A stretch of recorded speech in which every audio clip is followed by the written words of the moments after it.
Et salut tout le monde, c'est Chronosis et bienvenue dans cette nouvelle vidéo. Je suis super content de vous retrouver aujourd'hui. Si vous saviez, aujourd'hui, comme vous l'avez vu dans le titre, des abonnés m'ont posé des questions. J'en ai choisi 30 parmi toutes celles que vous m'avez envoyées. Et ces 30 questions sont en rapport uniquement avec mes réseaux. Je vous ai déjà fait une vidéo complète sur ma vie il y a plusieurs mois, donc j'ai pas besoin d'en rajouter une couche, ça suffit comme ça. Et j'ai pas envie de m'éterniser là-dessus. Bref, la vidéo risque d'être un peu longue, alors n'hésitez pas à vous poser tranquillement, prenez ce dont vous avez besoin pour regarder la vidéo, posez-vous confortablement et bon visionnage.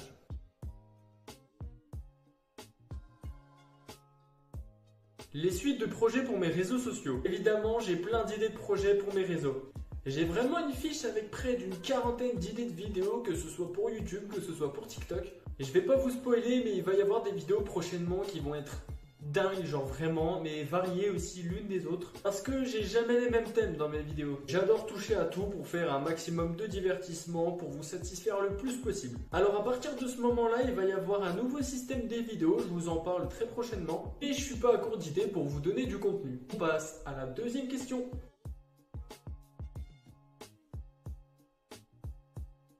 Est-ce que tu t'es lassé des TikTok? Absolument pas. Alors c'est vrai que le contenu était pas dingue en ce moment. Déjà pour la plupart du temps je faisais absolument plus de TikTok et la plupart du temps les vidéos en fait c'était des extraits de mes nouvelles vidéos YouTube. Et voilà. C'est tout. Pour la nouvelle annonce sur TikTok, voici comment ça va se passer. Je continuerai toujours les vidéos sur TikTok et YouTube, mais les vidéos ne seront à peu près plus les mêmes. Alors pour TikTok, ça va être des contenus plus à l'ancienne que je faisais, ça veut dire des quiz, des top 5, du divertissement mais en version courte. Et sur YouTube, en fait, ça va être des concepts un peu plus grands qui vont durer un peu plus longtemps. Et j'essaierai de vraiment poster un peu partout assez régulièrement. On passe à la troisième question.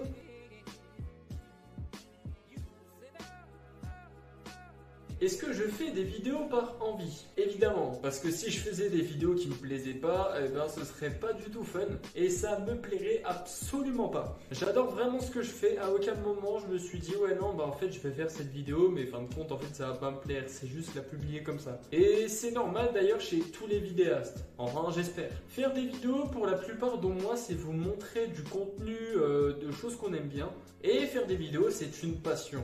On n'est pas forcé à produire, on produit juste des choses qu'on aime bien vous montrer qui seraient intéressantes pour vous peut-être. Si c'est forcé, alors tout simplement ça me saoulerait et j'arrêterais tout simplement de faire des vidéos. Et à ce moment-là, ce ne serait plus de la passion.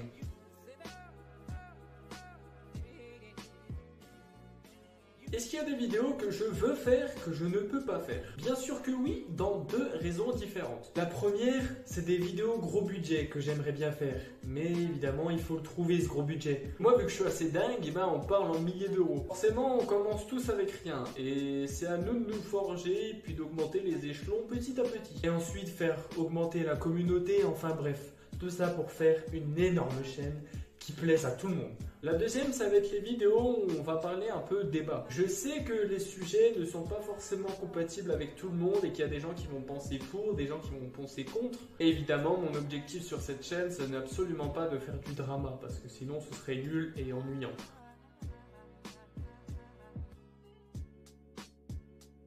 Selon moi, quelle est la fréquence idéale pour sortir des vidéos? Il n'y a clairement pas de fréquence idéale de vidéo. Tu fais tes vidéos selon tes envies et tes moments où tu en as besoin et puis aussi ton planning aussi.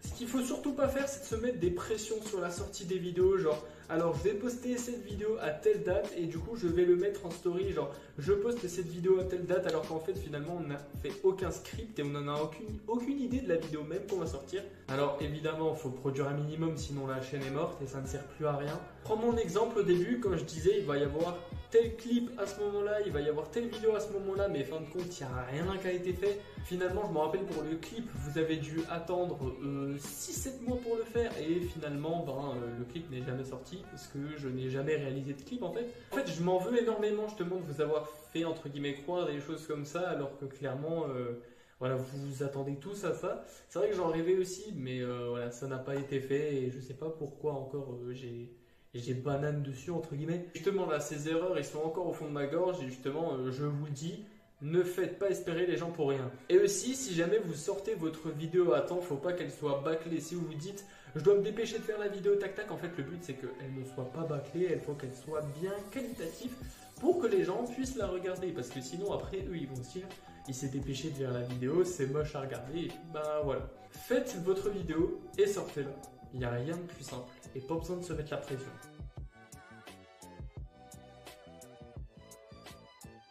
Selon moi, est-ce que je serai encore longtemps sur les réseaux? J'aurai encore des tonnes et des tonnes de choses à faire sur les réseaux si vous le savez. Je vais encore parler de tellement de choses et vous montrer encore tellement de choses. Comme je le disais avant, j'adore vraiment toucher à tout, donc c'est pour ça que je ne pense pas m'éteindre maintenant.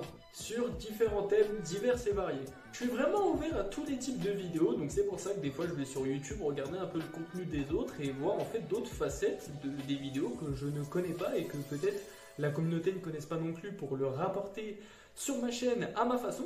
Et évidemment faire un peu de mes créations aussi. Donc vous inquiétez pas, je serai encore là pour un moment. Pour les biens des gens ou pour le mal des gens, c'est pas grave, hein, je serai encore là.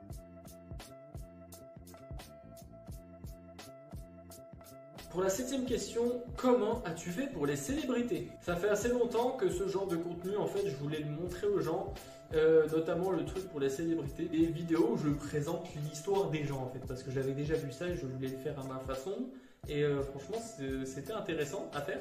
Pour que ça arrive à vous, évidemment, il faut passer par beaucoup de choses. Déjà pour les recherches, tout simplement, je me base un peu sur Wikipédia et aussi sur d'autres sites. En fait, je fais plusieurs sites en même temps pour voir quels éléments sont vrais, quels éléments sont faux et pour ne pas vous raconter justement des salades. C'est pour ça qu'il y a tout un travail de recherche derrière pour avoir des infos sûres, pour savoir aussi bien classer. Comme vous l'avez vu dans les vidéos sur Bernard Arnault, Leonardo DiCaprio, il y avait des chapitres sur les vidéos, donc aussi bien scriptés pour bien vous donner envie d'écouter l'histoire. Évidemment, il y a aussi les supports photos qu'on appelle ça. Donc c'est les photos des têtes des gens pour mieux les reconnaître, les affiches de films comme dans la vidéo sur Leonardo DiCaprio. Écrire les dates pour que ça vous vienne aussi aux yeux et écrire notamment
tout ça, donc ça nécessite l'ordinateur, donc je devais me l'acheter. Donc voilà, changement de méthode pour mes vidéos et j'en suis plus qu'heureux.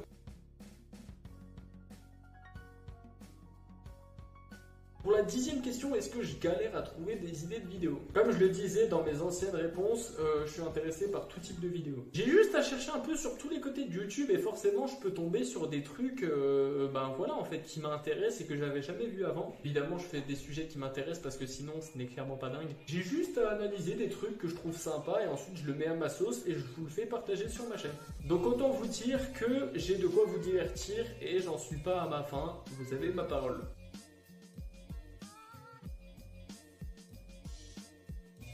Pour la 11e question, est-ce que j'ai des monteurs pour mes vidéos? C'est toujours moi qui fais tout seul. J'en ai eu un pour la vidéo des 2 ans de ma chaîne, mais ça a été un enfer, donc je ne recommencerai pas à trouver des gens pour mes vidéos. Je trouve ça plus pratique que ce soit moi qui fasse tout moi-même, comme ça me représente plus que si quelqu'un touchait à mes projets en fait. Alors que si la chaîne s'agrandit, peut-être qu'à ce moment-là, oui, je devais trouver des gens pour faire mes vidéos, tout ça pour m'aider. Mais là pour l'instant, je me sens bien tout seul.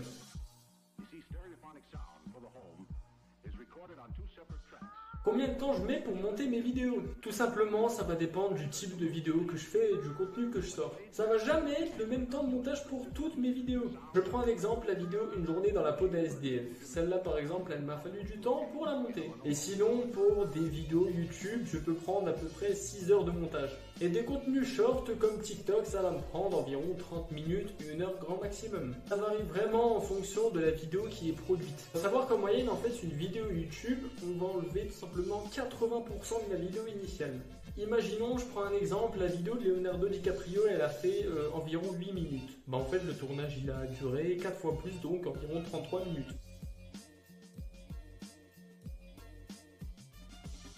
Pour la 13e question, est-ce qu'il y a des gens qui m'ont déjà reconnu dans la rue? Ça peut arriver de temps en temps, bon, c'est pas si fréquent que ça. La fois où on m'a plus reconnu, c'était évidemment après le tournage de la vidéo des SDF. Vu que Belfort est quand même pas mal assez grand et qu'il y a beaucoup de personnes qui m'ont vu tout simplement en fait en train de faire le tournage. Bon, du coup, ça me critiquait des fois, ça me disait que voilà, tu fais ça pour l'argent, tout ça, bref. Puis il y a eu aussi des bonnes personnes. Et en ce moment, plus trop parce que vu que je fais beaucoup de choses, je suis moins en contact avec les gens, vu que je suis moins dehors.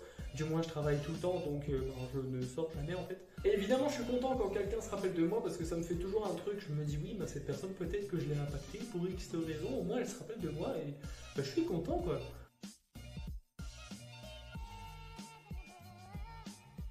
Est-ce que je suis pareil en vidéo que dans la vraie vie? Alors oui et non. Oui dans le sens où c'est toujours en fait le même moi, ça change pas, je parle toujours de la même manière et puis voilà. Et non dans le sens où quand tu es sur YouTube et quand tu produis justement un truc, tu dois avoir une certaine posture. Et moi en fait j'ai tendance des fois à sortir des putains ou bref des choses comme ça, mais c'est des tics en fait dans la vraie vie que j'ai, c'est genre des fois je fais des putains comme ça mais genre vraiment...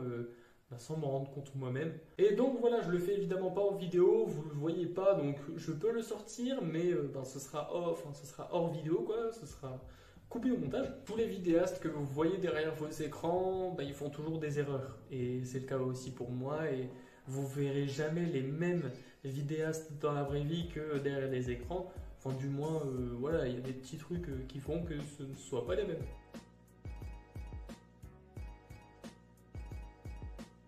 Est-ce que je fais des rencontres avec mes abonnés? C'est prévu dans mes prochains concepts. Disons que vu que je fais beaucoup de choses en ce moment, j'ai pas vraiment le temps. Mais à la base, un abonné qui fait de la musique m'a proposé justement en fait de faire une vidéo IRL où il me présentait sa ville. Je ne spoilerai pas la ville d'ailleurs. Il m'a proposé en fait de faire un son tous les deux et que à la fin, voilà, la vidéo est plus le son. Donc ce projet, je le mets de côté et puis je verrai pour plus tard. Donc je ne fixe pas de date précise, mais ça arrivera prochainement.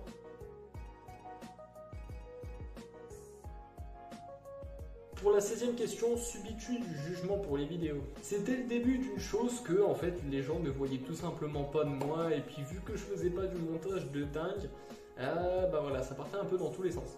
Il m'a fallu 1 an et demi pour entre guillemets sortir de ce jugement. Forcément les vidéos étaient mieux faites, il y avait du montage qui était un peu mieux fait et puis aussi des idées de concept qui étaient un peu mieux. Mais clairement je kiffais ce que je faisais et puis j'en suis toujours là aujourd'hui. Surtout qu'au début en fait je jouais à un jeu pas dingue, ça veut dire je faisais des choses dont je n'étais pas capable de faire. Par exemple voilà, tout simplement je prends le cas de mes sons. je ne savais pas faire du son, mais je le faisais quand même. On prend l'exemple de Superstar, les paroles étaient nulles, je me filmais en train de rapper avec l'instru sur ma Switch, et puis tac et tac et tac et tac.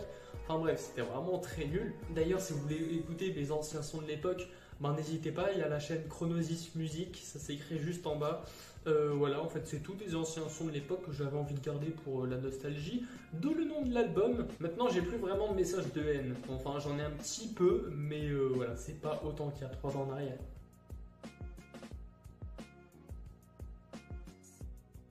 Pour la 17e question, ta vidéo de rêve si tu en avais les moyens. J'ai déjà rêvé de cette réponse et franchement, en fait, j'ai plein d'idées qui sont hors du commun. J'ai des idées de concepts vraiment dingues comme en fait une track, comme en fait, je vais vous expliquer, comme le jeu télévisé Escape 21 jours pour survivre. C'est genre des gens en fait ils vont se faire traquer dans toute la France et en fait le but c'est d'être le dernier en lice. Ça c'est un truc que je voudrais trop faire et j'espère que ça se réalisera un jour. Même si je pense pas, mais enfin voilà, quoi, on garde toujours espoir.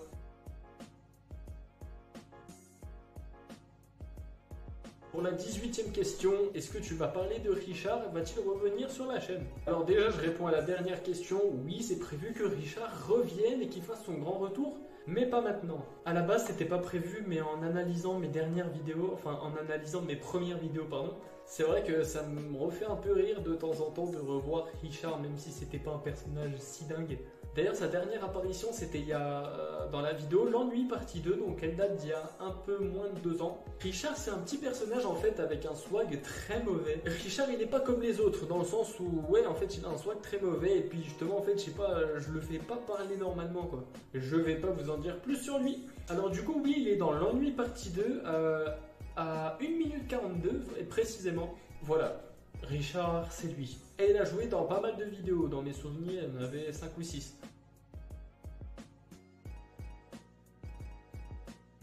Mon objectif sur les réseaux sociaux. Comme je l'ai dit avant, cette chaîne, dans un premier temps, elle est faite pour le divertissement. Elle est conçue pour faire divertir le public et tout simplement, en fait, faire kiffer les gens.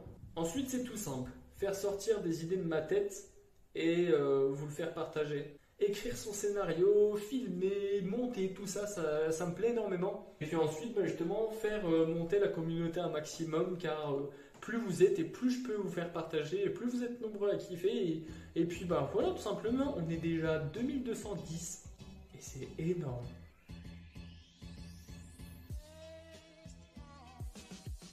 Pour la 20e question, pourquoi est-ce que j'ai commencé les vidéos? J'ai commencé le 6 septembre 2020, comme vous l'avez vu tout à l'heure, du moins sur cette chaîne-là, parce que ceux qui savent, j'avais une chaîne nommée Chronosis Magma en août 2020, simplement pendant mes grandes vacances. Donc voilà, j'ai fait 3 vidéos, je vous en dis pas plus. Alors à la base, c'était justement en fait pour faire des jeux vidéo comme mes vidéos Tiles Up, qui étaient dans mes premières vidéos, qui sont encore disponibles d'ailleurs. Et puis ensuite, voilà, je faisais du gaming au fur et à mesure du temps, mes ambitions étaient plus les mêmes. Ensuite, je voulais faire, voilà, bref, des scénarios et puis après du divertissement, et c'est encore le cas aujourd'hui.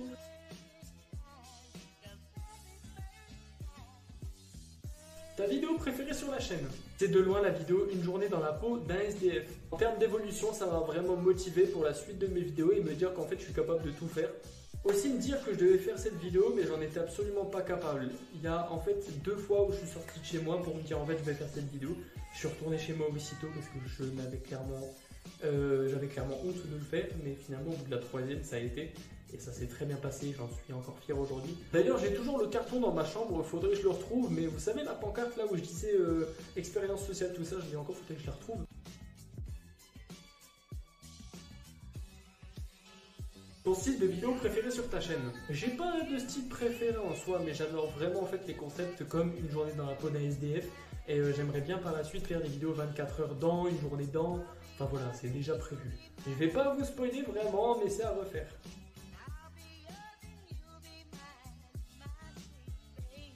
Est-ce que tu réponds à tes abonnés? Plus beaucoup parce que j'ai pas vraiment le temps, mais tout se passe sur Instagram, mes réseaux en description, n'hésitez pas à aller voir, vous m'envoyez un message et je pourrai répondre volontiers si vous avez d'autres questions. Et je vais faire au maximum pour tous vous répondre.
Même quand j'étais en grandes vacances 2023 et qu'il y avait plein de gens sur mes lives, en fait, voilà, je pensais qu'à ça et ça devenait super dingue.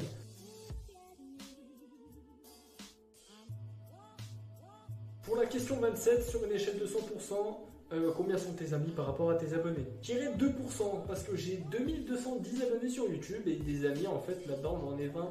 Donc les amis, ça fait pas tous les abonnés, même si en fait les amis ça passe avant les abonnés bien évidemment. Et je les remercie encore d'être là aujourd'hui, des gens qui viennent de l'Épide, du lycée, du collège, même des fois des colonies aussi. Et évidemment, petite pensée à vous. Il y a aussi évidemment celle qui va regarder cette vidéo, elle se reconnaîtra très bien. Je te remercie infiniment pour tout, ça fait super plaisir, je t'adore énormément. Et évidemment ma mère aussi, bref tout le monde.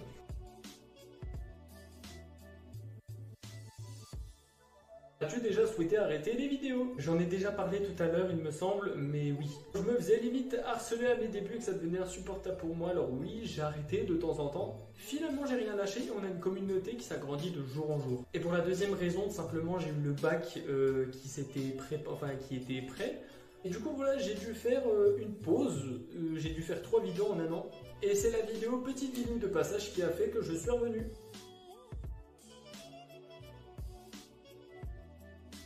Un petit message pour tes abonnés et les gens qui voudraient commencer sur YouTube. Alors les amis, j'en ai déjà parlé, merci à tous. Et voilà, je le retirerai pas. Enfin si, pourquoi pas. Merci pour tout, je vous aime tous vraiment du fond du cœur. Et aussi pour la personne qui va se reconnaître, évidemment. Je garde l'anonymat pour cette personne. Mais voilà, ma mère aussi, bref, tout le monde. Pour les gens qui aimeraient commencer, vous prenez pas la tête. Tout simplement, vous filmez vos passions, vous les montrez aux gens. Et évidemment, il faut s'attendre à des critiques un petit peu derrière, mais ça c'est normal, c'est YouTube. Et je vous souhaite que du bon et de réussir dans tout ce que vous faites, comme moi, je me souhaite de réussir d'ailleurs. Mais je vous le souhaite à vous aussi.